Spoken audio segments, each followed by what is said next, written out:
नमस्कार आदरणीय दर्शकहरू, आज हामी आर्थिक बहसमा देशको राजस्वको बारेमा विशेष चर्चा र परिचर्चा र बहस गर्न गइरहेका छौँ र सबैको ध्यान छ मधेसतिर संविधान संशोधन प्रस्ताव अगाडि बढिरहेको छ। दलहरूको बीचमा बहुपक्षीय द्विपक्षीय त्रिपक्षीय वार्ता भइरहेको छ, तर पनि निष्कर्षमा अझै पनि दलहरू पुग्न सकेका छैनन्।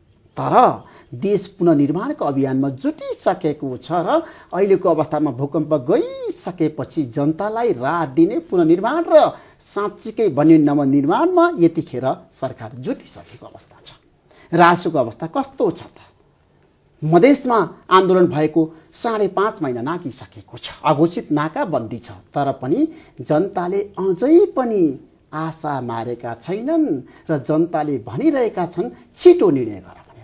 अब के होला त देशको राजस्वको अवस्था, आर्थिक स्थितिको बारेमा आज हामी एउटा यस्तो व्यक्तित्वसँग छौँ आर्थिक बहसमा। देशका कुशल प्रशासक, अर्थ मन्त्रालयका राजस्व सचिव राजन खनाल। खनालजी, तपाईँलाई म कार्यक्रममा स्वागत गर्न चाहन्छु। धन्यवाद। देशको आर्थिक अवस्था कस्तो छ आजको दिनमा?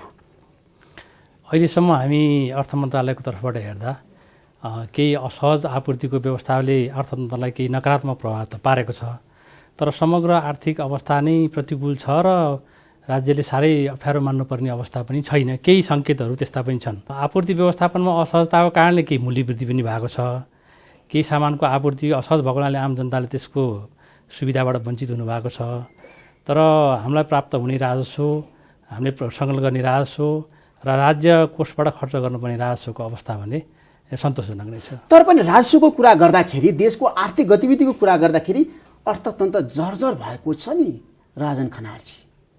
हामीले पक्कै पनि यो आपूर्ति को असहज व्यवस्थापन गर्नको लागि केही अप्ठ्यारा अवस्थाहरू हामीले भोगिरहेका छौँ र त्यसको व्यवस्थापन गर्नको लागि केही समयहरू हामीलाई चाहिन्छ। त्यो महसुस चाहिँ अहिले पनि हामीले गरिरहेका छौँ। तर महँगी त हत्तै बढेको छ नि। अब आपूर्ति प्रणालीमा कुनै अवरोध भएपछि सहज रूपमा त्यसको मार आम जनताले बेहोर्नु पर्ने हुन्छ। त्यो सबै हामीले महसुस पनि गरेका छौँ। तर अहिले पछिल्लो चरणमा आएर हेर्दाखेरि खास गरी दैनिक उपभोगका वस्तुहरू र पेट्रोलियम पदार्थहरू लगायतका अरू वस्तुहरूको आपूर्ति व्यवस्थापन बढेको कारणले गर्दाखेरि यो सहजतातर्फ गइरहेको हामीले महसुस गरेका छौँ। तर राजस्व सचिवको नाताले आज तपाईँले देशको आर्थिक स्थितिको बारेमा समीक्षा गर्दाखेरि, विश्लेषण गर्दाखेरि हाम्रो देशको अर्थतन्त्र ओह्रालो लागेको छ। त्यो कुरा तपाईँ मान्न तयार हुनुहुन्छ नि आजको दिनमा? अब ओह्रालो लागेको भन्नुभन्दा केही समयले चाहिँ असहज अवस्था गुजारेको हो। अबको अवस्था सहजीकरणतिर जान्छ भन्ने हामीले कसरी जान्छ त्यसको आधार छ तपाईँसँग आज अर्थ मन्त्रालयको सचिवको नाताले अथवा राजस्व सचिवको नाताले तपाईँले विश्लेषण गर्दाखेरि? अहिले 2-3वटा हिसाबले हामीले विश्लेषण गर्दाखेरि त्यो आधारहरू देखिएको छ। अहिले कुनै पनि सेवा क्षेत्रहरू कमजोर भएको अवस्था पनि छैन। राजस्व सङ्कलनको हिसाबले पनि आपूर्तिबाट अथवा चाहिँ कुनै वस्तुको इम्पोर्टबाट प्राप्त हुने राजस्वमा मात्रै असर परेको छ, आन्तरिक राजस्वमा त्यो असर पनि परेको छैन, देखिएन। अहिले 6 महिनाको अवस्था हेर्दाखेरि पनि समीक्षा गरेर बस्दाखेरि पुष महिनाको राजस्व सङ्कलन गर्ने अवस्था हेर्दाखेरि हामी साह्रै निराशा हुने अवस्था छैन। अर्को सरकारी कोषमा पनि हामीसँग अहिले सरकारले मागेको अथवा कुनै आयोजनाले मागेको, सरकारका कुनै निकायले मागेको पैसा दिन सक्ने अवस्थामा हामी छौँ। पैसा दिन सक्नुहुन्छ राजस्व सचिव, तर पनि आजको दिनमा हामीले जसरी समीक्षा गरिरहेछौँ नि, डिलरमा तेल छ, डिपोमा तेल छ, तर पेट्रोल पम्पमा तेल छैन। किन यस्तो भइरहेछ? किन तपाईँहरू फितलो निर्णय गर्दै हुनुहुन्छ? यसमा ऋषि चाहिँ के छ भने यो आपूर्तिको असहज अवस्थामा सबैले असहज अवस्था हो र सबै मिलेर सहज गराउनुपर्छ भन्ने दायित्व सबैले बोध गर्नुपर्छ। यसमा सरकार अथवा चाहिँ नागरिक समाज अथवा हित समूहहरू अथवा सप्लाई गर्ने व्यक्तिहरू सबै चाहिँ राज्यलाई परेको अप्ठ्यारो हो, सबैले मिलेर काम गर्नुपर्छ भन्ने हिसाबले जानुपर्छ। कुनै अवांछित तत्त्वले कुनै ठाउँमा केही गर्यो भन्दैमा राज्यको सबै प्रशासन संयन्त्रले नै काम गरेन भनेर विश्लेषण गर्नु पनि हुँदैन। तर कालोबजारीहरू सलबलाइरहेछन् सचिवज्यू जताततै। अब यसको चाहिँ नियन्त्रणका प्रयासहरू पनि भएको छन्, एउटा कुरो। दोस्रो, यो सप्लाई कम भएको कारणले अथवा आपूर्ति कम भएको कारणले यो देखिएका सामान्य लक्षणहरू बिस्तारै हराउन जान्छन्। जब आपूर्ति छ तर व्यवस्थापन गर्न तपाईँले सक्नु भएको छैन, वितरण गर्न सक्नु। अब यहाँले हेर्नुभयो होला 1-2 दिनदेखि अहिले पेट्रोलियम पदार्थको आपूर्ति बढेको छ र विभिन्न त्यो सप्लाईका चाहिँ जहाँ वितरण गर्नुपर्ने चाहिँ बढेको छन्। र अहिले त्यो मात्रै होइन, हाम्रो भन्सार बिन्दुमा हामीले प्राप्त गरेको तथ्याङ्क अनुसार इन्धनको खास गरी स्रोतबाटै प्राप्त हुनुपर्ने इन्धन नै बढेको छ।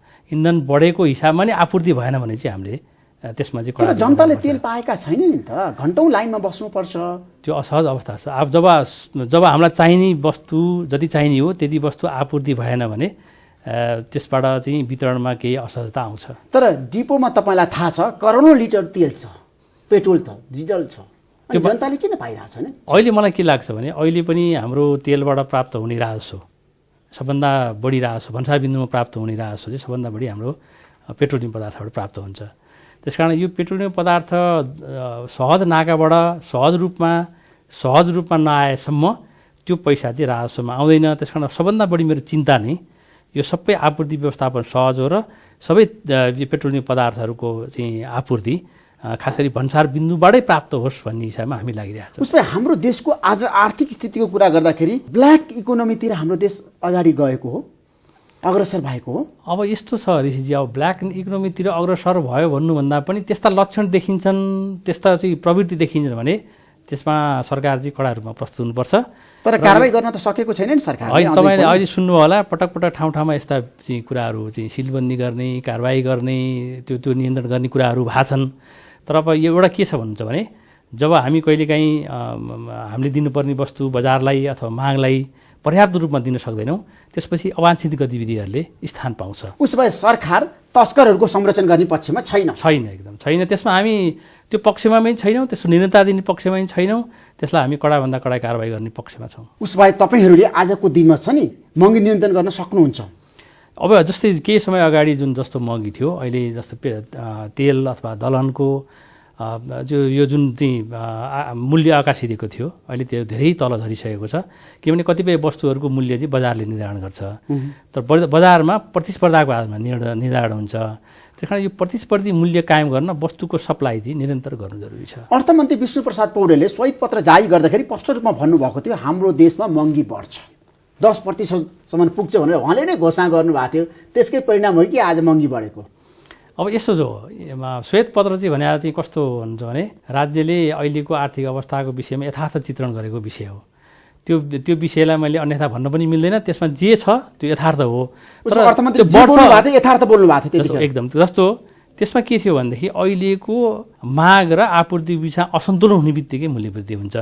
अहिले त्यस्तो लक्षण देखिया छ, तर यो अवस्था लामो समय जाँदैन भनेर त्यो श्वेत पत्रमा पनि भनिएको छ। तर कहिलेसम्म यो अवस्था रहिरहला? राजेश सचिव एकदम स्पष्ट रूपमा भन्नुहोस् त। तपाईँ र म योभन्दा अगाडि अन्तर्वार्ताको क्रममा बस्दाखेरि र अहिलेको अवस्था धेरै फरक भइसकेको छ। धेरै फरक भइसक्यो, उसमा धेरै फरक भइसक्यो। अब बिस्तारै न्यूनीकरणतिर जान्छ, हामी बिस्तारै यो न्यूनीकरणतिर जान्छ र अरू सहज अवस्था आउँछ, अरू आर्थिक गतिविधिहरूले पनि सहज बाटो दिन्छ भन्ने मलाई चाहिँ विश्वास छ। उसमा तपाईँ राजस्व सचिवको नाताले आज बताइदिनुहोस् त देशको राजस्व अवस्था कस्तो छ त? मैले 2-3वटा कुरा यहाँलाई प्रश्न गर्छु कि अहिले विगतको असहज अवस्थामा पनि हामीले राजस्व सङ्कलन चाहिँ सही रूपमा गऱ्यौँ, तर जुन वस्तु भन्सार बिन्दुबाट प्राप्त हुन्थे, जुन वस्तु उपभोग्य वस्तुहरू थिए, ती उपभोग्य वस्तु नआएको कारणले, आपूर्ति नभएको कारणले गर्दाखेरि गुमाउनु परेको राजस्व बाहेक अरू राजस्वको सङ्कलनको अवस्था हामीलाई सहज रूपमा छ र सरकारलाई अथवा सरकारी निकायहरूलाई अथवा कुनै आयोजनालाई, विकास आयोजनालाई चाहिएको रकम अहिले पनि सरकारको कोषबाट हामी उपलब्ध गराउने अवस्थामा छौँ। चाहे त्यो पुनर्निर्माणको काममा होस्, चाहे त्यो विकास निर्माणको काममा होस्, चाहे त्यो सरकारको साधारण खर्चको काममा होस्, त्यो सबै खर्चलाई राज्यले अहिले उपलब्ध गराउन सक्ने अवस्था छ। यो भन्नु नै वास्तवमा राजस्वको सङ्कलन चाहिँ अब हामीले लिएको लक्ष्यअनुसार पुगेको छैन। किनभने जुन राजस्व हामीले गुमायौँ त्यो उपभोगमा आधारित राजस्व थियो, उपभोग नगरेपछि त्यो गुम्यो। त्योभन्दा बाहेक अरू राजस्वमा हामीले अहिले त्यस्तो असन्तोष मान्नुपर्ने। उसमा अघोषित नाकाबन्दी पछि र मधेस आन्दोलन पछि पनि राजस्वमा आजको दिनमा तपाईँले जसरी समीक्षा गरिरहँदाखेरि त्यसमा कमी कमजोरी भए तापनि हामी यसलाई व्यवस्थापन गर्न सक्छौँ भनेर तपाईँले बताउन खोज्नु भएको हो। यसमा यसो छ रहेछ, जुन राजस्व हामीले गुमायौँ त्यो गुमाएको राजस्व उठाउन सक्ने अवस्था छैन। हामी उठाउँछौँ। कसरी उठाउँछौँ भने त्यो गुमेको राजस्व नउठाएर हामी वैकल्पिक योजनाहरू बनाउँछौँ। वैकल्पिक योजना के छ त तपाईँ? वैकल्पिक योजना 2-3वटा हामीले योजना बनाएको छौँ। एउटा योजना के बनाएको छौँ भन्छ भने यो बिचमा हामीहरूले यस्ता किसिमका स्रोत प्राप्त हुने ठाउँहरू के हुन् हामीले खोजेका छौँ। खास गरी करको कुनै पुरानो बकौताहरू उठाउनु पर्ने छ भने त्यो उठाउँछौँ हामीले, यही बेला उठाउँछौँ। अथवा केही समय अगाडि कर फर्चुट आयोगले निर्धारण गरेका करहरूको विषयमा पनि हामी यो समयमा त्यो बकौता पनि हामी लिन्छौँ।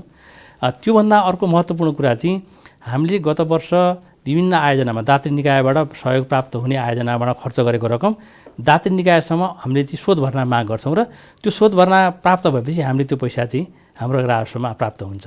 भनेको मतलब गत वर्ष हामीले लिनुपर्ने 32 अर्बको शोध भर्ना यो वर्ष हामीहरूले अहिले नै 24 अर्ब हामीले चाहिँ प्राप्त गरिसकेका छौँ। हाम्रो अहिले यो वैकल्पिक राजस्व प्राप्त गर्ने योजना अनुसार भनेपछि त्यो 24 अर्ब त हामीले राजस्वको रूपमा प्रयोग गर्न पायौँ नि। हामीसँग अहिलेसम्म कुल राजस्व कम भएको भनेको 52 अर्ब हो। अहिलेको 7 महिना उसो त्यो 52 अर्ब तपाईहरु आजको दिनमा व्यवस्थापन गर्न सक्नुहुन्छ। कुनै न कुनै 52 अर्ब पुग्ला नपुग्ला तर हाम्रो लक्ष्य चाहिँ त्यो जुन माइनस भएको राजस्व कम भएको राजस्व प्राप्त कम भएको राजस्व उठाउन सक्ने सामर्थ्य छ अर्थ मन्त्रालयसँग। हामीसँग योजना छ र केही कामहरू हामीले गरि पनि सकेका छौँ। केही कामहरू हामीले गरि पनि सकेका आएको छैन राजस्व सिजु प्रष्ट रूपमा आछ। जस्तो अहिले तपाईँलाई भने 24 अर्ब त हामीले विदेशी दात्री निकायसँग हामीले लिनुपर्ने शोध भर्ना लिनिसक्यौँ। 32 अर्बको रूपमा हामी 24 अर्ब लिएपछि हामी त्यहाँ अलिकति त्यहाँ पनि हामीलाई बाँकी छ। त्योभन्दा बाहेक अहिले ठुला करदाताले विशेष गरी ठुला बैंक वित्तीय संस्थाहरूको कतिपय समय विवरण बुझाउन ढिलो भएको समय उनीहरूको चाहिँ फाइलहरू अडिट गर्ने समय त्यो समयमा अडिट गरेर त्यहाँबाट प्राप्त हुने पनि राजस्व पनि यही बेला हामीले सङ्कलन गऱ्यौँ भने यो कम भएको राजस्वमा लाई हामी पूर्ति गर्छौँ। त्यो योजना वैकल्पिक योजना हामीले सार्वजनिक गरिएको छ। तर राजस्वको कुरा गर्दाखेरि आजको दिनमा तपाईँसँग जुन किसिमको एउटा भिजन छ, दृष्टिकोण छ, विचार छ होइन, तर पनि हामी सङ्कटमा त परिसकेका छौँ नि। राजस्व व्यवस्थापनमा त हामी चुकिसकेका छौँ नि राजस्व सचिवज्यू। राजस्व व्यवस्थापनमा हामी चुक्या छैनौँ। हामी खालि आपूर्ति व्यवस्थापनमा केही कमी कमजोरी देखिन्छ तर पैसै आएको छैन। तर मेरो विचारमा अहिले पनि हाम्रो राष्ट्र बैङ्कको ट्रेजरी हेर्नुभयो भने अहिले पनि हामीसँग 86 अर्ब पैसा छ। त्यो 86 अर्ब भनेको हामी 7 महिनाको अहिले समयमा रनिङ गरिरहेका छौँ। 7 महिना पनि अब हुन त तपाईँले प्रश्न उठाउनु होला तपाईँको पुँजीगत खर्च भएको छैन अनि यहाँ पैसा छ अनि कहाँ तपाईँले यसो गर्नु किनभने तपाईँले पुँजीगत खर्च गर्न सक्नु भएको छैन अब यो भन्नु होला। तर हाम्रो के छ भने सधैँ हाम्रो पुँजीगत खर्च गर्ने समय अलिकति पछाडि जान्छ। दोस्रो चाहिँ यो साल चाहिँ खास गरी पुँजीगत खर्च गर्नुपर्ने आयोजनाहरूले समयमा पेट्रोलियम पदार्थ नपाएको, निर्माण सामग्री नपाएको र त्यो लगायतको कामले गर्दाखेरि ठेक्कापट्टामा ढिलो भएको र काम गर्न ढिलो भएको कारणले गर्दाखेरि केही त्यो चाहिँ ढिलो भएको हो। तर अहिले केही समय अगाडि यहाँलाई थाहा छ हाम्रो पुनर्निर्माण प्राधिकरण गठन भएको छ। पुनर्निर्माण प्राधिकरणमा दिनुपर्ने दात्री निकायको सहयोगको प्रतिबद्धता पनि हामीलाई आइरहेको छ र पुनर्निर्माणको काम चाहिँ अस्ति माघ 2 गतेदेखि नै अभियानको रूपमा सुरु भइसकेको छ। अब यो पुनर्निर्माणको अभियानले गति लियो भने हामीले चाहिँ दात्री निकायको पैसा पनि खर्च गर्न सक्छौँ, हामीले छुट्याएको पैसा पनि खर्च गर्न सक्छौँ। जब बढीभन्दा बढी पैसाहरू खर्च गरिन्छ, राज्यले खर्च गर्छ, त्यसबाट फेरि राजस्वमा प्राप्त तर देशको सबैभन्दा ठुलो नाका हो नि रक्सोल नाका, वीरगञ्ज नाका। त्यो नाका नै बन्द छ 4 महिनादेखि राजस्व सचिवज्यू। त्यो खुलाउनै सक्नु भएको छैन तपाईँले। अनि कसरी राजस्वमा आज तपाईँले व्यवस्थापन गर्न सक्नुहुन्छ? हामी यस्तो छ नि तपाईँले भनेको हामी दैनिक रूपमा हाम्रो अहिले चाहिँ विभिन्न बोर्डरहरूबाट झन्डै 2000 चाहिँ हाम्रो चाहिँ ट्रकहरू कन्टेनरहरू हाम्रो नेपालमा प्रवेश गर्थे। बिचमा हामीलाई बन्दको अवस्थामा अथवा असहज अवस्थामा झन्डै 200-300 मात्रै हाम्रो आउँथे।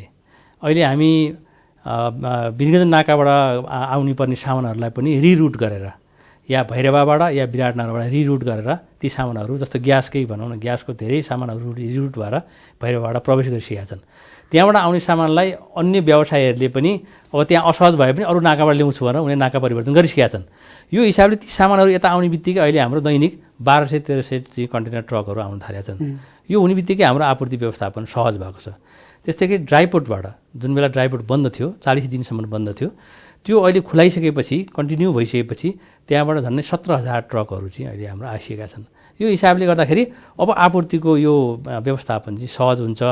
वीरगञ्ज नाका नखुल्दा पनि अरू नाकाबाट वीरगञ्ज नाका नखुल्दा पनि आजको दिनमा आपूर्ति व्यवस्था सहज हुन्छ, राजस्व उठ्छ भन्ने तपाईँको निष्कर्ष भनाइ हो? हुनैपर्छ, मेरो विश्वास हो। यदि वीरगञ्ज नाका लामो समयसम्म नखोल्दा पनि राजस्वमा कुनै कमी कमजोरी हुने छैन। हामीले त्यसको वैकल्पिक व्यवस्था गर्नुपर्छ। वैकल्पिक व्यवस्था गरि पनि राखेका छौँ। त्यो भयो भनेदेखि त्यहाँबाट नाका बन्द हुँदैमा केही फरक पर्दैन राजस्वमा। मतलब कुनै कस्तो भने यो नाका चल्दैन अथवा बन्द हुन्छ अथवा यहाँ असहज छ भनेपछि व्यवसायीहरूले त्यसको नाका परिवर्तन गरेर ल्याउँछन्। त्यो परिवर्तन गरेपछि त्यो आउनु पर्ने सामान त अर्को नाकाबाट आइहाल्छ। त्यसले गर्दा हाम्रो वैकल्पिक चाहिँ राजस्व प्राप्त गर्ने योजना पनि हाम्रो सफल हुन्छ। उसो पौष मसान्तसम्मको राजस्वको अवस्था हेर्दाखेरि आशा लाग्दो छ कि निराशाजनक छ? निराशाजनक छैन। अहिले हामीले प्राप्त गर्ने राजस्वको टोटलमा अहिले 6 महिनाको हेर्दाखेरि हामी 52 अर्ब चाहिँ हाम्रो चाहिँ कमी छ राजस्वमा, टोटल हामीले प्राप्त गर्ने राजस्वमा। तर त्यसमा पनि आन्तरिक राजस्वको चाहिँ हाम्रो जुन हाम्रो आफ्नो राजस्व हो, यहीँ उठ्ने राजस्व हो, त्यो मात्रै हेर्दाखेरि पनि हामी जम्मा 9 अर्ब मात्रै माइनसमा छौँ, कमीमा छौँ। भन्सारबाट प्राप्त हुने राजस्व मात्रै हामीलाई धेरै नोक्सान भएको, बिचा सामानको आपूर्ति नभएको कारणले गर्दाखेरि। तर यी दुईटै असहज परिस्थितिलाई पनि सामना गर्ने गरी राजस्वको वैकल्पिक योजना हामीले तयार गरेका छौँ, जुन अब तपाईँले 1-2 महिनापछिको अन्तर्वार्ता लिँदाखेरि चाहिँ मैले त्यो कुरा तपाईँलाई बताउन सक्छु। तर अहिलेको अवस्थामा देश निर्माणमा राजस्वको महत्त्वपूर्ण भूमिका हुन्छ होइन? एकदम साँच्चै हाम्रो देशमा आज राजस्व तिर्नेहरू पनि छन् कि नतिर्ने बढी छन्? यसो छ, राजस्व तिर्नेहरूले गर्दा नै राजस्व बढेको हो, तिर्नेको सङ्ख्या बढ्दो छ, नतिर्नेको सङ्ख्या पनि होला नि राजस्व सचिवज्यू। अब चाहिँ के छ, यहाँ हामी बिस्तारै यस्तो योजना बनाउँदैछौँ कि कुनै पनि नागरिकले राजस्व तिर्दिन भन्ने अवस्था नआउने प्रणाली हामी विकास गर्दैछौँ कि मैले राजस्व तिरेन भने मलाई कुनै पनि बेला अप्ठ्यारो पर्छ भन्ने प्रणाली विकास गर्दैछौँ। यस कारण कसैलाई राजस्व तिर, यहाँ आऊ, यसरी गर भनेर मान्छेलाई घच्केजाइरहनुभन्दा प्रणालीले नै तिर्ने बनाइदिएपछि बाध्यवर तिर्छन् अथवा स्वैच्छिक रूपमा तिर्छन्, त्यस्तो प्रणाली बनाइदिनु पर्यो। यो तिर्नेभन्दा नतिर्नेको स्वर ठुलो भयो भनेदेखि नतिर्नेको। तर ठुल्ठुला उद्योगपतिको तपाईँलाई दबाब छ, प्रेसर छ, पोलिटिकल दबाब पनि होला, किनभने हाम्रो देशमा तपाईँलाई थाहा छ राजनीतिक दबाब, राजनीतिक हस्तक्षेप हरेक क्षेत्रमा छ, प्रशासनिक क्षेत्रमा पनि छ। राजस्व सचिवज्यू, साँच्चीकै अहिलेको अवस्थामा उद्योगपतिहरूले राजस्व तिर्न सकेनन्, आम्दानी छैन, लौ न केही समयको लागि पर्खिदिनु पर्यो भनेर त तपाईँलाई पनि दबाब आएको होला नि विभिन्न ठाउँबाट। हामीले पर्ख्यौँ नि, अब यो पुसमा चाहिँ भन्दा अगाडिसम्म हामीले पर्ख्यौँ, कार्तिकसम्म पर्ख्यौँ, उहाँहरूले पुसमा नि पर्खिनु भन्नुभएको थियो। मैले उहाँलाई के भने भन्नुहुन्छ भने पुसमा नि पर्ख्यो भने तपाईँ तिर्न सक्नुहुन्न, हामीले 5 महिना तपाईँलाई कुर्दिउँ, 6-7 महिना भएपछि तपाईँ कहाँ ल्याएर तिर्नुहुन्छ, त्यस कारण अब चाहिँ तपाईँ तिर्नुहोस् भन्यो, पुसमा उहाँहरूले तिर्नु हो। उसमा फेरि पनि तपाईँलाई पर्खाउनको लागि दबाब त आएको छैन? अब होइन, यो उहाँहरूले स्वाभाविक हो, ट्याक्स पेयरहरूले असहज परिस्थिति छ, मैले तिर्न केही समय पाऊँ भन्नु उहाँहरू माग्नु करदाताहरूको त स्वाभाविक माग हो। त्यो हामीले त्यहाँ उहाँहरूको कुरालाई हामी सम्बोधन पनि गऱ्यौँ, पटक पटक हामीले म्याद पनि थप्यौँ। तर अब हामीलाई के डर भयो भने पटक पटक म्याद थप्दाखेरि त्यो तिर्ने मान्छेलाई नि भार हुन्छ, भोलि एकैपटक तिर्दा त गाह्रो हुन्छ नि। त्यहाँदेखि अब म्याद नमाग्नुहोस्, अब तपाईँहरू तिर्नुहोस् भनेपछि यो गएको महिनादेखि हामीले थपेनौँ। तर पनि अहिलेको अवस्थामा धेरै उद्योगपतिको व्यापारीहरूको गुनासो छ, तपाईँलाई थाहा छ नि, तपाईँ त अर्थ मन्त्रालयमा हुनुहुन्छ होइन? धेरै मान्छेहरू आउँछन्, उद्योगपति व्यापारीहरू साना ठुला सबै आउँछन्। राजस्व सचिवज्यू, अहिलेको अवस्थामा उनीहरूको गुनासोलाई तपाईँहरू सम्बोधन गर्न सक्नुहुन्छ? केही समय फेरि बढाइदिन सक्नुहुन्छ? हामीले धेरै गुनासो सम्बोधन गऱ्यौँ। अब उहाँहरूको गुनासो फेरि म्याद थपको सम्बोधन गर्दाखेरि उहाँहरूको सम्बोधन गरे होइन, उहाँहरूलाई सजाय दिए जस्तो हुन्छ। त्यो खतरा उहाँहरूलाई नपरोस् भनेर हामीले चाहिँ अब म्याद नथपिदिने भनिदियौँ, उहाँहरूको कल्याणको लागि भने हो। किनभने कुनै पैसा छैन उद्योगपति व्यापारीसँग कसरी तिर्ने राजस्व? अब त्यो पनि विश्वास लागेन, किनभने आम्दानी छैन, व्यापारै छैन नि। यसो छ ऋषिजी, आम्दानी छैन, व्यापार छैन, केही पनि छैन भने ट्याक्स तिर्न नि पर्दैन। हाम्रो प्रणाली कस्तो हुन्छ भने जसले आम्दानी गर्छ उसले मात्रै ट्याक्स तिर्छ। उद्योगपतिहरूको राम्रो आम्दानी छ अहिलेको मन्दीको समयमा? हामीले चाहिँ के देख्यौँ भने धेरै क्षेत्र, कुनै क्षेत्र उद्योगका क्षेत्रहरू केही प्रभावित छन्, उहाँहरूले कम कर तिर्नु भएको छ। तर केही क्षेत्रहरू छन् जुन यो बन्दले कुनै प्रभाव परेको छैन। तपाईँलाई भन्छु, बैङ्क, वित्तीय संस्थाहरू, दूरसञ्चार, हामीलाई बन्दले दूरसञ्चारलाई प्रभाव पारेको छैन। हामी टेलिफोन गरिरहेका छौँ, तपाईँले मलाई गरिरहनु भएको छ, अर्को साथीलाई गरिरहेका छौँ, यसको आम्दानी झन् बढिया छ। यसले गर्दा कतिपय क्षेत्र यस्ता छन् जुन चाहिँ खासै बन्दले प्रभाव पनि। तर उद्योगपति व्यापारीहरूले त तपाईँलाई थाहा छैन, उद्योग धन्दा त बन्द पनि गरेका छन्, लोड सेडिङ छ, तेल छैन, इन्धन छैन, अनि कसरी चलाउने, कसरी सञ्चालन गरिरहेका? हामीले के भनेका छौँ ऋषिजी भनेदेखि तपाईँहरूले विवरण बुझाउनुहोस्, यदि तपाईँको आम्दानी छैन भने छैन भनेर बुझाउनुहोस्, छ भने छ भनेर बुझ्नुहोस्, फाइदा छ भने फाइदा भनेर बुझाउनुहोस्, फाइदा छ भने कर तिर्नुहोस् भन्छौँ। यस कारण उहाँले बन्दै गरेर चाहिँ उद्योग चाहिँ बाट केही उत्पादनै भएको छैन भने त कर तिर्नु पर्दैन। उसो उद्योग बन्द हुनेहरूले आजको दिनमा कर तिर्नु परेन, मतलब उहाँहरूको आम्दानी छैन, फाइदा छैन, यो वर्षभरि कुनै आम्दानी हुने सम्भावनै छैन भने मेरो आम्दानी केही छैन, मैले यो जिरो विवरण मेरो केही पनि छैन भने तिर्न त पाइयो नि। अनि त्यो त उहाँको खातापाताले सबै प्रमाणित गर्छ नि। तर आज छैन भन्ने, भोलि चाहिँ उहाँको उत्पादन देखियो भने त फेरि कर त फेरि तिर्नुपर्ने हुन्छ। तपाईँले अनुगमन कडाके साथ गर्न सक्नु भएको छ आजको दिन? हामीले करको हिसाबमा उहाँहरूको प्रत्येक चाहिँ कारोबारहरूको विषयमा हामीसँग जानकारी हुन्छ। त्यसमा पनि ठुला करदाताहरूको त सबै कारोबारको हामीसँग पारदर्शी हिसाब किताब हुन्छ। राजस्व नतिर्नेलाई तपाईँहरू कारवाही गर्न सक्नुहुन्छ अहिलेको अवस्थामा? नतिर्ने बित्तिकै अर्को महिनादेखि हामी डिफल्टर भन्ने देखिन्छ। हाम्रो प्रणाली नै त्यसलाई भन्छ कि यो करदाताले कर तिरेको छैन, यो सही कारणले तिरेको छ कि छैन कि त्यतिकै नतिरेको छ भन्ने देखिन्छ। कर नतिर्नेहरू त धेरै छन् नि हाम्रो देशमा त। अब यसो भन्छौँ हामी के भन्छौँ भने साना पनि छन् ठुला पनि छन्, तपाईँलाई थाहा छ। गाउँघरमा काम गर्ने पनि छन्, व्यापार व्यवसाय गर्ने पनि छन् भने ठुल्ठुलो उद्योग धन्दा खोलेर छ नि देशमा अरबौँ रुपियाँ कमाउनेहरू पनि कर नतिर्ने त छ नि राजस्व सचिवज्यू। पहिला यस्तो कुराहरू धेरै हुन्थ्यो होला नि, तर अब चाहिँ के छ भने अब मसँग टन्नै उद्योग चलाएको छ, मसँग आम्दानी पनि छ, म चाहिँ कर चाहिँ तिर्दिनँ भनेर त्यस्तो अवस्थै छैन कि। किनकि कारोबार देखिन्छ, कुनै बैङ्कमा राखेको देखिन्छ, सापडी लिएको देखिन्छ। हाम्रो प्रणाली एकदम चुस्त दुरुस्त छ आजको दिनमा राजन खनाल। हाम्रो प्रणालीले त्यो कुरा समात्न सक्छ। यहाँले भन्नुभएको कुनै करदाताले कर तिरेको छैन भनेर अब देखाउन सक्छ, त देखाउन सक्छ। उसको अर्थ मन्त्रालयको संयन्त्र प्रभावकारी रूपमा परिचालित भएको छ एकदम। त्यसमा कुनै शङ्का नगर्दा हुन्छ, किनकि हामीले त्यस्तो किसिमको सूचनाको संयन्त्र स्थापित गरेका छौँ जसले गर्दा त्यस्तो आम्दानी गर्ने व्यक्तिहरूले कर नतिरेको कुनै पनि बेला हामी पहिचान गर्न सक्छौँ। र जब स्वाभाविक रूपमा तिर्नुपर्ने कर तिरिएन र कुनै बेला समातियो भने त फेरि धेरै त्यसको त ठुलो किसिमको जरिवाना हुन्छ नि, त्योबाट पनि आम करदाताहरू सजग छन् भन्ने मलाई लाग्छ। स्वैच्छिक रूपमा कर तिर्नेहरूको सङ्ख्या बढेको हो राजस? पक्कै हाम्रो अहिलेको कर प्रणाली पनि कानुन पनि के छ भने तपाईँको आम्दानी कति हो भन्ने म जान्दिनँ, तपाईँलाई नै थाहा छ। त्यस कारण तपाईँको आम्दानी कति हो भन्ने कुरा आफै घोषणा गर्नुहोस् र त्यसमा लाग्ने कर तिर्नुहोस् भन्ने हाम्रो पहिलो मान्यता त्यो हो। यदि तपाईँले घोषणा गरेको कुरा सही भएन भने मात्रै हामीले हेर्छौँ, हामीलाई विश्वास लागेन भने मात्रै हेर्छौँ, नत्र भने तपाईँले भनेको कुरा ठुल्ठुला व्यक्तित्वहरू छन् समाजमा, तपाईँलाई थाहा छ, कानुन व्यवसाय शिक्षाविदहरू होइन, आम्दानी गर्छन् तर कर तिर्दैन भन्ने जनगुनासो त आइरहेछ नि राजन खनाल। यो यहाँले भनेको विषयमा हामी हरेक वर्षको आर्थिक ऐनमा उहाँहरूलाई एउटा मौका दिन्छौँ कि यो समयमा आउनु भएन भने तपाईँहरूलाई चाहिँ हामी यस्तो गर्छौँ भनेका छौँ। यसबाट धेरै करदाताहरू, धेरै व्यवसायीहरू, धेरै प्रोफेसनलहरू, विज्ञहरू, परामर्शदाताहरू चाहिँ हाम्रो करको दायरामा आउनुभएको छ। अहिले पनि पुष मसान्तसम्म हाम्रो त्यो विवरण थियो, आन्तरिक राजस्व विभागले त्यो विवरण तयार गरिरहेको छ कति करदाताहरू नयाँ थपिए भनेर। त्यो हिसाबमा हामी उहाँहरूलाई समाउँछौँ। उसमा करदाताको सङ्ख्या बढेको छ वात्तै हरेक वर्ष पनि बढ्यो, हरेक वर्ष बढेको छ यो थपिएका करदाताहरू। उसको करको दायरा फराकिलो बनाउनको लागि तपाईँहरूको जुन किसिमको एउटा भिजन छ नि त्यसलाई कार्यान्वयन गर्नको लागि आगामी दिनमा अर्थ मन्त्रालयको गुरु योजना के छ त? हामीहरूले अहिले पनि छ, हाम्रो आन्तरिक राजस्व विभागले पनि आन्तरिक राजस्व प्रणालीको 5 वर्ष रणनीति तयार गरेको छ, 3 वर्ष सुधार कार्यक्रमहरू तयार गरेको छ। त्यस्तै भन्सारको पनि हाम्रो प्रणालीगत सुधारका लागि हामीले धेरै कामहरू गरेका छौँ। अहिले पनि कुनै एउटा भन्सारमा अहिले यतिखेर भइरहेको भन्सारमा कुन सामान जाँच पास भएको छ र त्यसको मूल्य कति भएको छ भनेर मैले यहीँ कोठाबाट हेर्न सक्छु, त्यस्तो प्रणाली छ। सबै भन्सारमा त्यो प्रणाली फिट भइसक्यो, मुख्य भन्सारमा हाम्रो त्यो प्रणाली फिट भइसक्यो। र अर्को वर्ष हामी के गर्दैछौँ भन्छ भने देशभरिका सबै भन्सारमा हामीले त्यो नीति कार्यान्वयन गर्न सक्दैन, लागू गर्न सक्दैन। यसमा चाहिँ कस्तो भने कतिपय भन्सारमा हाम्रो इन्टरनेटको सुविधाहरू हुनुपर्छ, जसले गर्दाखेरि त्यहाँ हाम्रो क्यामेरा फिट गर्ने बित्तिकै त्यो सामान जाँच पास भएको मेरो कार्यकक्षबाट हेर्न सकिन्छ। अहिले तपाईँ भन्नु वीरगञ्जको ड्राइपोर्टमा अथवा चाहिँ तातोपानीमा अथवा विराटनगरमा भैरवामा के सामान जाँच पास भएको छ एयरपोर्टमा र उसले सामान जाँच पास चाहिँ कम मूल्यमा गरेकै गरेन भनेर मैले फोकस गरेर त्यो सामानको पोकैमा भएको सामान पनि हेर्न सक्छु। त्यसले गर्दा त्यो प्रणाली चाहिँ के भने मैले जाँच पास गरेको सामानहरू चाहिँ आज अर्कोले हेरेको छ कि छैन भनेर त्यहाँ बस्ने कर्मचारीलाई पनि हामी निगरानी गरिरहेका छौँ। यसले गर्दा यसको मकसद के हो भने कुनै पनि ठाउँबाट हाम्रो राजस्व चाहिँ चुहावट नछलियोस् भन्ने हाम्रो उद्देश्य हो। अर्थ सचिव लोकदर्शन रेग्मीजीले यही आर्थिक बहसमा भन्नुभएको थियो, हामी हाम्रो देश नेपाललाई असफल राष्ट्र बनाउन कुनै हालतमा पनि दिन्नौँ र अर्थ मन्त्रालयले जुन किसिमको गुरु योजना ल्याएको छ त्यसलाई कार्यान्वयन गर्छौँ भनेर भन्नुभएको थियो। त्यो सम्भव छ राजस्व सचिव? गुरु योजना कार्यान्वयन गर्न सकिन्छ? सचिवले भन्नुभएको कुरामा मेरो सहमति पनि छ, मेरो त्यसमा संलग्नता पनि छ, तपाईँको सहभागिता पनि छ। किनभने हामीहरूले अर्थतन्त्रलाई सही दिशामा हिँडाइरहन सकेनौँ भने मुलुक असहज अवस्थामा पुग्छ।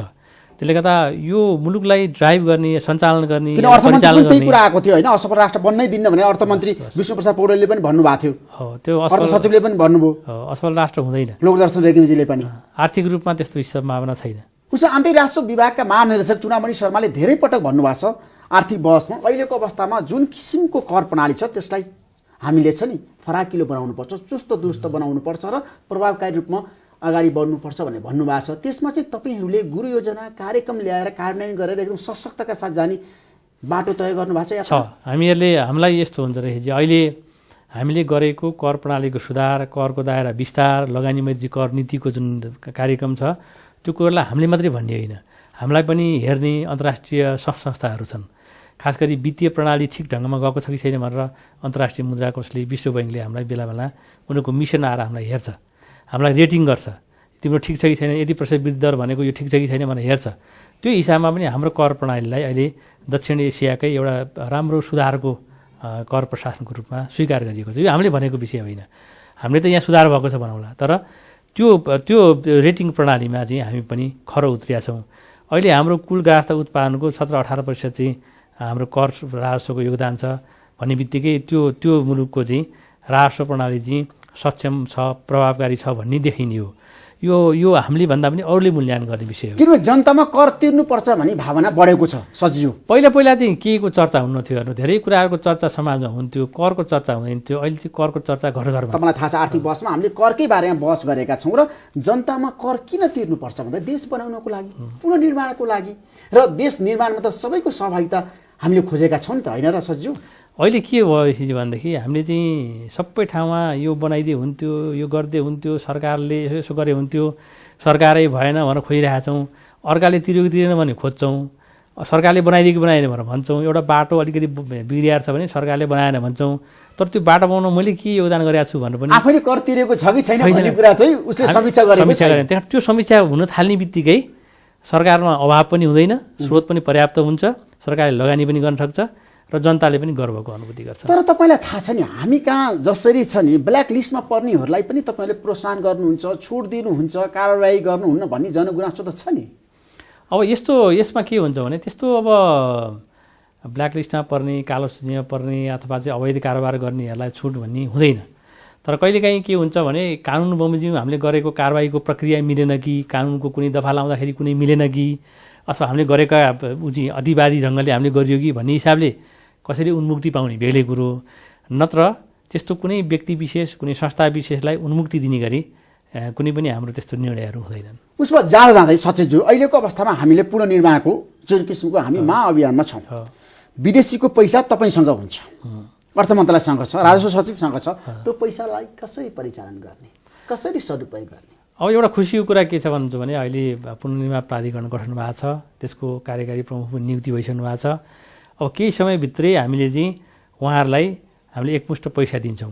पुनर्निर्माणको लागि हामीले विनियोजन गरेको पैसा तपाईँहरू मार्फत हामी दिन्छौँ र उहाँहरूले विभिन्न पुनर्निर्माणको ढाँचा त्यसको चाहिँ नक्साहरू तयार गर्नुभएको छ र त्यो कार्यक्रममा उहाँहरूले पूर्ण रूपमा त्यसमा लागू भएर चाहिँ काम गर्नुहुनेछ। पुनर्निर्माण प्राधिकरणले मागेको रकम त्यो चाहिँ विदेशी दात्री निकायबाट प्रतिबद्धता भएको रकम र नेपाल सरकारले विनियोजन गरेको रकम चाहिँ हामी त्यो निकाय मार्फत सम्बन्धित ठाउँमा पठाउँछौँ र यसलाई चाहिँ छुट्टै निकायले त्यसलाई नियमित रूपमा अनुगमन गर्ने, हेर्ने र त्यसको चाहिँ ढाँचाहरू तयार गर्ने काम गर्छ। यसो गर्दाखेरि राज्यले पुनर्निर्माणको अवसर पनि प्राप्त गर्छ, राज्यले एउटा चाहिँ आर्थिक वृद्धिको अवसर पनि प्राप्त गर्छ। जब मुलुकमा आर्थिक वृद्धि हुन्छ राजस्व सचिव त खुसी नै हुन्छ। त्यसपछि हाम्रो देशमा अन्तर्राष्ट्रिय सम्मेलन भयो, विश्वका सबै सहयोगीहरूले नेपाललाई सहयोग गर्नुपर्छ, समर्थन गर्नुपर्छ भनेर नेपालमा आएर घोषणा पनि गरे, होइन? धेरैले गरे, सबैले पैसा दिएका छन्, बोलेको कुरा पुरा गरेका छन् विदेशीहरूले। एउटा यस्तो हुन्छ, पहिला कस्तो हुन्छ ऋषिजी भने उहाँहरूले एउटा प्रतिबद्धता पहिला जाहेर गर्नुभयो, अनि प्रतिबद्धता जाहेर गरेपछि अब हामीले त्यो प्रतिबद्धता अनुसार हाम्रो पनि पहल उत्तिनै हुनु जरुरी छ। उहाँहरूको पनि प्रतिबद्धता अनुसार नै यो पैसा दिएको कुरा उहाँले पनि मेटलाइज गर्नु जरुरी छ। अहिले प्रतिबद्धता भएको पैसाको विषयमा सबै पैसा आयो कि आएन? सबै फटाफट अहिले सहमतिहरू भइरहेछ, एग्रिमेन्ट भइरहेछ विभिन्न निकायसँग। उहाँले सुरुमा गर्नुभएको सहमतिको लागि पैसाको लागि अहिले चाहिँ सब फटाफट एग्रिमेन्ट भइरहेछ। द्विपक्षीय 5 खर्बको घोषणा भएको थियो त्यतिखेर, हजुर, होइन? अहिलेसम्म कति खर्ब पैसा आयो त? होइन, अहिले हामीले सबै फेरि हामीलाई यो साल हामीलाई चाहिने पनि होइन। हामीले जस्तो भनौँ न अहिले झन्डै 90 अर्ब बराबरको चाहिँ हामीलाई चाहिँ सबै चाहिँ हाम्रो पैसाको उसमा चाहिँ आइसकेको छ, सहमति भइसकेको छ। यो हिसाबले हेर्दाखेरि हामीलाई त्यो प्रतिबद्धता भएको पैसा आउँछ भन्ने हाम्रो विश्वास छ। किनभने त्यत्रो तर नदिने पनि होला नि, उनीहरूको गुनासो पनि होला, शर्त पनि होला। राजन खनालजी, त्यो विषयमा चाहिँ हामी सजग हुनुपर्छ। हामी सजग छौँ।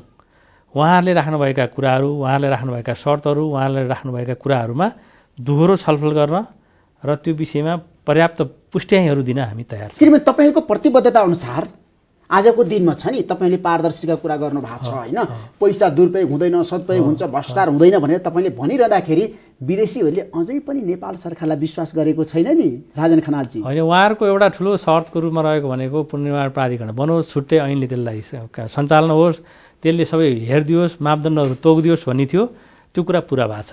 अब त्यो कुरा पुरा भएको हुनाले उहाँले फेरि अर्को कुरा राख्नुपर्छ जस्तो मलाई लाग्छ। तर अहिलेको अवस्थामा तपाईँले बोलेको कुरा कहिलेकाहीँ पुरा गर्नुहुन्न। हाम्रो देशमा बढी भ्रष्टाचार हुन्छ नि त राजनजी। यसो भन्नु, अब अहिले नै पुनर्निर्माणको लागि यसो हुन्छ भनेर परिकल्पना गर्नुभन्दा अहिले पुनर्निर्माणको लागि काम सुरुवात गर्नु चाहिँ महत्त्वपूर्ण हुन्छ। किनभने हामीसँग रकम पनि प्राप्त छ, संयन्त्र पनि छ, कानुन पनि बन्यो, कार्यकारी प्रमुख पनि नियुक्ति भयो भनेपछि अब चाहिँ अभियानको रूपमा जान्छ। उसमा विदेशीले दिएको पैसा दुरुपयोग हुँदैन, सदुपयोग हुनुपर्छ, पूर्ण रूपमा सदुपयोग हुनुपर्छ। अर्थ मन्त्रालय त्यसमा छ नि, एकदम सिक्कै कार्यान्वयन गर्न दृढ छ। हामी दृढ छौँ। गुनासो छ है यो आम जनताको नाममा, भूकम्प पीडितको नाममा अथवा उहाँहरूको पुनर्निर्माणको लागि आएको रकमको पूर्ण सदुपयोग हुनुपर्छ भन्ने कुरा हामी पछि प्रतिबद्ध छौँ। तर अहिलेसम्म व्यवहारमा त उतार्न सक्नु भएको छैन। अहिलेसम्म हामीले पुनर्निर्माणको काम उसमा थालनी नै गरिएको छैन। त्यस कारण अहिले नै हामीले तर पैसा जति आएको छ नि अरू क्षेत्रमा पनि आएको छ। तपाईँलाई थाहा छ विदेशीहरूले नेपालमा धेरै पैसा दिएका छन्, एकदम सहृदय हातहरू छ नि, सहयोगी हातहरू फैलाएका छन्। तर त्यो सदुपयोग भएन भन्ने जनगुनासो बारम्बार आउने गरेको छ। त्यसमा कमिसनको कुरा आउँछ, भ्रष्टाचारको कुरा आउँछ, पोलिटिकल पार्टीको इन्ट्रेस्टको कुरा आउँछ। अब यसमा यहाँले भनेको कुरा चाहिँ के छ भने अब हामीले अर्थ मन्त्रालयले चाहिँ के हो भने कुनै पनि ठाउँमा यदि रकम चाहिन्छ, यो काम गर्छु, यो चाहिँ जनताको हितको लागि गर्छु भनेर आएका कार्यक्रम स्वीकृत गर्ने, त्यसको लागि चाहिने रकम प्रतिबद्धता गर्ने हो। र आफ्नो भूमिका सबैले खेल्नुपर्छ। अहिले अर्थ मन्त्रालयले खेल्ने भूमिका भनेको त्यसको लागि चाहिने रकमको बन्दोबस्त गर्ने हो। त्यो बन्दोबस्त हामी गर्छौँ। रकमको कुनै अभाव हुँदैन। खर्च गर्नेको त्यसको जिम्मेवारी हुन्छ। खर्च गरेपछि त्यसको खर्च सही ढङ्गले गयो भन्ने हेर्ने अर्को निकाय हुन्छ। त्यही कारण सबैले आफ्नो भूमिका खेलिदियो भने यो रकम दुरुपयोग हुन्न भन्ने। अर्थमन्त्रीले एउटा कोष स्थापना गर्नुभएको छ होइन, उद्योगपति व्यापारीहरूको लागि जो आज सङ्कटमा परेका छन्, त्यो कोषले काम गरिरहेछ। यसमा चाहिँ हामीले के हो भन्छ भने उहाँ धेरै उद्योग व्यवसायीहरूले खास गरी यो असहज परिस्थितिमा बैङ्कको लोनहरू समयमा तिर्न सकेनन्, कर्जाको नवीकरण गर्न सकेनन्। त्यसको लागि हामीलाई चाहिँ कुनै एउटा राहत कार्यक्रम चाहियो भन्नुभएको थियो। त्यसको लागि हामीले के भन्यौँ भने तपाईँहरूलाई हामी छुट्टै पैसा त दिन सक्दैनौँ, तर तपाईँहरूलाई रिफाइनेन्सिङ गर्नको लागि, पुनः लगानी गर्नको लागि हामी एउटा कोष स्थापना गर्छौँ भनेका छौँ। त्यो कोष विधिवत रूपमा स्थापना भएको छ। अब त्यसमा आउनुपर्ने पैसा चाहिँ रकम चाहिँ हामीले विभिन्न ठाउँबाट जुटाउँदैछौँ। एउटा जुटाउने भनेको चाहिँ बैङ्क वित्तीय संस्थामा रहेको अधिक तरलता पनि एउटा त्यसको लागि स्रोत हो। त्यही कारण बैङ्क वित्तीय संस्थाहरूको प्रतिनिधिहरूसँग कुरा गर्दाखेरि उहाँहरू त्यो कोषमा रकम राख्न तयार हुनुहुन्छ। भनेको मतलब बैङ्कसँग धेरै पैसा छ, त्यो कोषमा ल्याएर राख्छु र यसमा रिफाइनेन्सिङ गर्छु भनेर उहाँ तयार भएपछि हामीले त्यो कोषमा पैसा आउँदैन भनेर सोध्नु हुँदैन। भन्सार दिवस पनि तपाईँले मनाउँदै हुनुहुन्छ होइन यसपल्ट? एकदम। यो भन्सार दिवसले के सन्देश प्रवाह गर्न सक्छ? यसले के छ भन्छ भने यो भन्सार दिवस भनेको चाहिँ विश्व भन्सार सङ्गठनले अन्तर्राष्ट्रिय रूपमै 26 जनवरीलाई भन्सार दिवसको रूपमा मनाउँछ। त्यो बेला के हुन्छ भने संसारको भन्सार प्रशासन अब कता जाने, के बाटो लिने, कसरी सुधारहरू गर्ने, खास गरी वस्तुको आयात निर्यातमा कसरी सहजीकरण गर्ने, त्यो सहजीकरण गरेर कसरी लागत घटाउने, लागत घटाएर जनतालाई पनि सस्तोमा कसरी सामान उपलब्ध गराउने, एक ठाउँको सामान अर्को ठाउँमा सहज रूपमा कसरी आपूर्ति गर्ने भन्ने कुराहरू गर्छ। त्यसको विषयमा वर्षभरिमा एकपटक समीक्षा हुन्छ, बृहत रूपमा समीक्षा हुन्छ।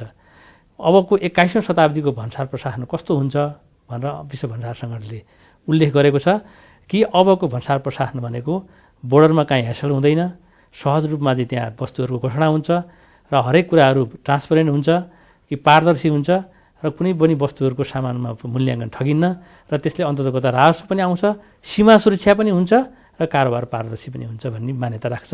यही सन्दर्भमा हामी पर्सिदेखि अब यो चाहिँ हामी कार्यक्रमसहित मनाउँदैछौँ 26 जनवरीमा।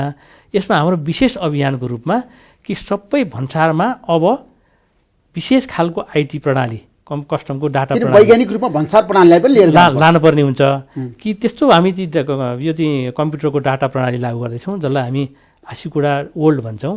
यो संसारको एकदम आइटी बेसमा र वेब बेसमा आधारित हो, वेब बेसमा चल्छ कि वीरगन्जले कुनै सामान जाँच पास गर्यो भने मैले पनि हेर्न पाउँछु, चुडामणिजीले हेर्न पाउँछ। त्यहाँबाट छुटेको सामानको कर कति तिर्यो भने चुडामणिजीले हेर्न पायो भने त ट्याक्स त छलिँदैन। त्यस कारण हामी यो प्रणाली डेभलप गर्दैछौँ। यो भन्सार अनुसन्धान र आन्तरिक राजस्वसँग हामी यसलाई लिङ्क पनि गर्दैछौँ। यो अभियानमा अहिले चाहिँ भन्सार प्रशासन लाग्यो। Thank you so much Rajan Khanalji जुन किसिमको समय दिनुभयो तपाईँलाई म धेरै धेरै धन्यवाद दिन चाहन्छु। तपाईँको भिजन साँच्चै देश निर्माणमा कार्यान्वयन होस्। हस्, थ्याङ्क यू। हस्, धन्यवाद। नमस्कार। हस्, नमस्कार।